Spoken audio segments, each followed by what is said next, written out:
Hello everyone, welcome to my new video. আশা করি তোমরা সবাই ভালো আছো। আমার প্রথম ব্লগে সবাইকে স্বাগতম। চলো ব্লগটা শুরু করি। এই যে আজকে আমি চলে গিয়েছিলাম বড় মাঠে, রেহানের পাপা, রেহান, আমি। এই ওয়েদারটা এত সুন্দর ছিল, মাশাআল্লাহ অনেক সুন্দর ছিল, এত রিল্যাক্স ফিল হচ্ছিল।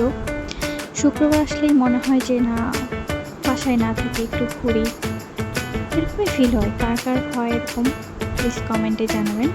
এই যে রেহান, এখানে আমরা দাঁড়াইছিলাম ক্ষুদা কিলারে, পাস্তা অর্ডার দিয়েছিলাম, অনেকক্ষণ ধরে দাঁড়াইছিলাম, অনেক ওয়েট করার পরে তারা দিয়ে দিয়েছে। এরপরে চলে গেলাম একটু গ্রাম সাইডে।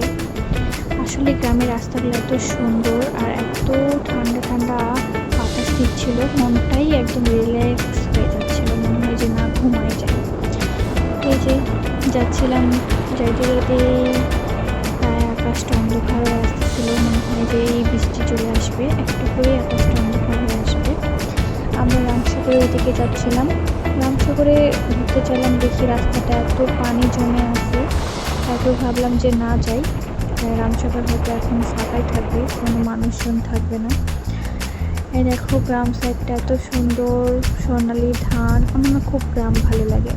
আমি গ্রামেই, আমার বাসা গ্রামেই, আমি গ্রামেই বড় হয়েছি, বাট এইভাবে ধান খেতে এরকম আমি দেখিনি, কারণ আমার বাড়ির পিছনে পুরোটাই বাগান, আম বাগান, লিচু বাগান।